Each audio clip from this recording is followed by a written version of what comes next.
which is an endowment fund. He has basically been there for a while. It's a great endowment fund. I think you can find the details about his accomplishments in the magazine in his profile. He has an MBA degree in finance. He has a PhD degree in physics. Last 7 years he has been working in University of Connecticut Foundation in various areas, mostly in the investment area. And we will definitely benefit from his knowledge and experience. I invite Shahid M. Farooqi to the stage. Shahid M. Farooqi.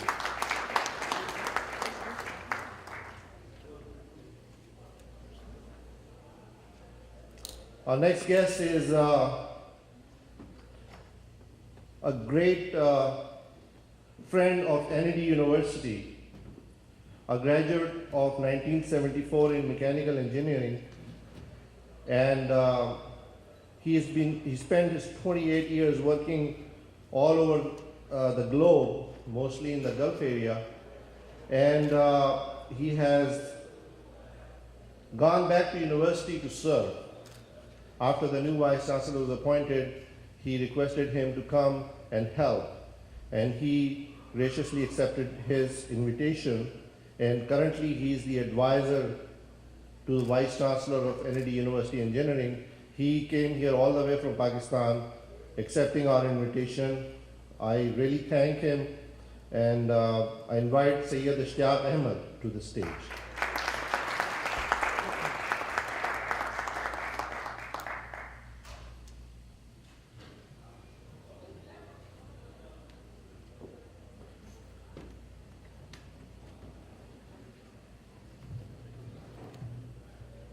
Now we have provided you with a trifold flyer which contains details of Alif as we see it. This might appear like a small leaflet, but it has taken a long time to develop, and very thoughtful efforts on part of the people involved in this cause, namely Ahmad Ali Saab, who is the chairman of Kennedy and NA, Kamal Kazmi Saab. We had input from Amir Islam, Safan Shah. We had originally Mr. Athar Javed from Washington DC was part of this process. Numerous people were involved, and I think the point of today's program is to really go over what we have come up with. It's not about me or these people over here or some people who are on the board or on the panel. It's about our cumulative effort and ideas, and to see where we go from here. So since the time is limited, I will just go through this presentation, and then we will start the panel discussion, and then we will have your question and answers.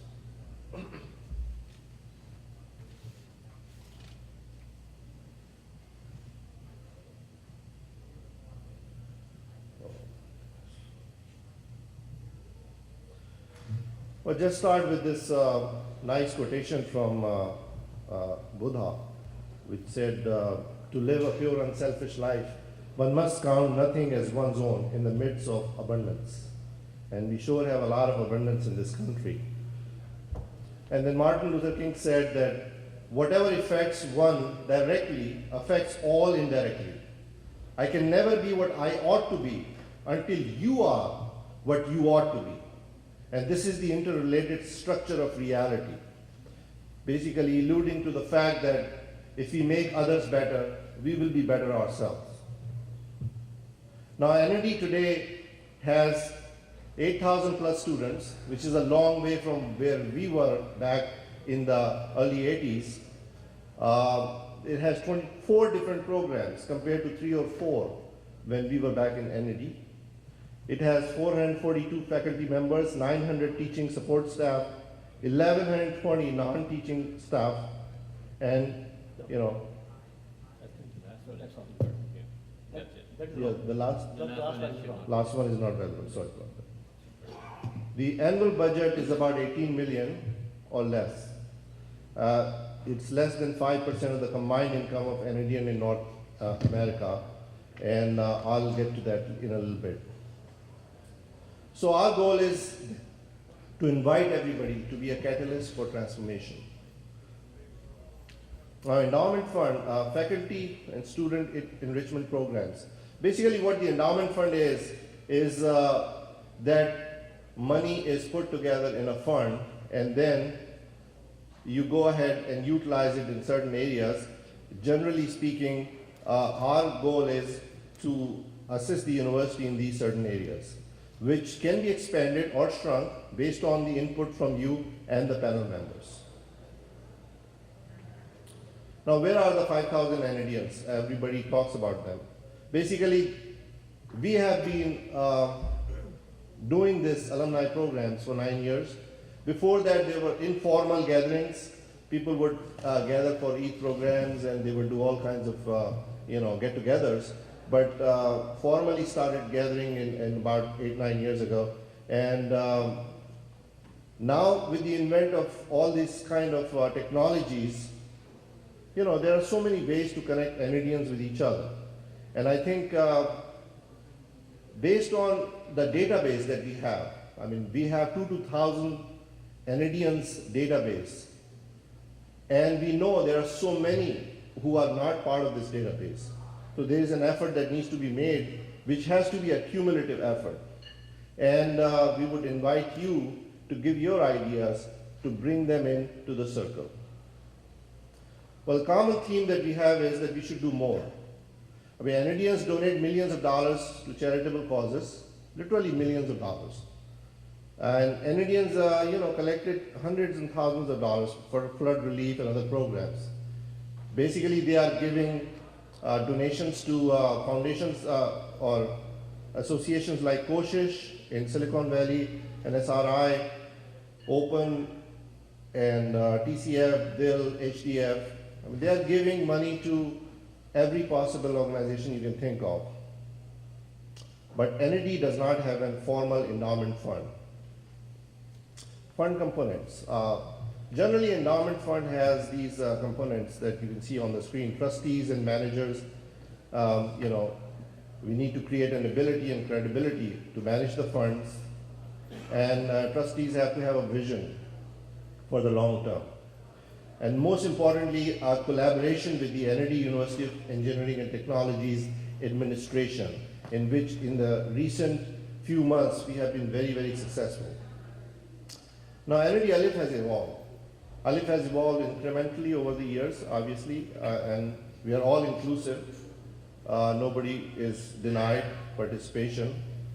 It envisions a sustainable endowment, and its impact, can be huge. 1924, Nadir Shah Eagle Din Shah made a donation which basically rescued the college from going bankrupt, and it has helped literally thousands of people become engineers.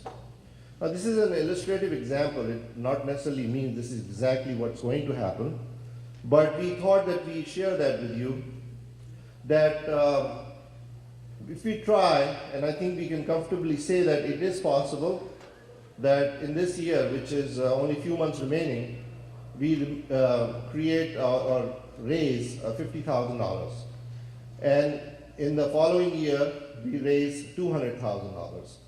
Basically, there are two parts of an endowment fund: a non-endowed fund, non-endowed donation, and endowed donation, which we learned from our esteemed guest, Shahid Farooqi. He is very hands-on and knows a lot about US laws, how to manage endowment fund. So based on that, we have created this illustration. Now, this could be a lot more if we go in the right direction and do the right thing. Now, deployment of funds, obviously, there are different ways of managing the fund. It could be restricted, it could be, based purely merit-based scholarships, etc. you know, basically there are lot of good uses for endowment funds. I mean, NED University lacks good professors. They can be attracted through faculty chair programs. Now, this slide is a little too complicated because it's a fine print, but again, it gives an idea that we have been working, and there are a lot more slides like this, which university has provided to us, and we have been working on it to develop different areas in which endowment funds can be utilized. So this is just to give you an idea and a glimpse. And all this data will be available on the website later. Now, just to give you an idea that what is happening in the United States, obviously somebody can say you cannot even come near to comparing NED with any university in the United States. But you have to look at the real picture of what is possible. I mean, we learned that Harvard University, which has its endowment fund in billions of dollars, it was started with a broken printer and some articles that were not even money, and now it has grown into billions of dollars. It has to start somewhere. Now, US universities, we pull this data. Obviously, just to give an idea and a picture, a global picture. Princeton University has, $14 billion endowment fund. Yale has 16 billion. Massachusetts Institute of Technology and MIT has 8.3 billion. So this gives you a general picture of what is happening in the US. Now, basically, we will talk about this, what is an endowment fund. But everybody knows, to a certain extent, what the endowment fund is. And we had a good program last year also. We can have, endowed professorships, endowed scholarship, endowed fellowships, which university really badly needs. How it works? Typically, it is overseen by a board of trustees, which we have formed. It's managed by a trustee or team of professionals, professional managers, which we are calling an executive council.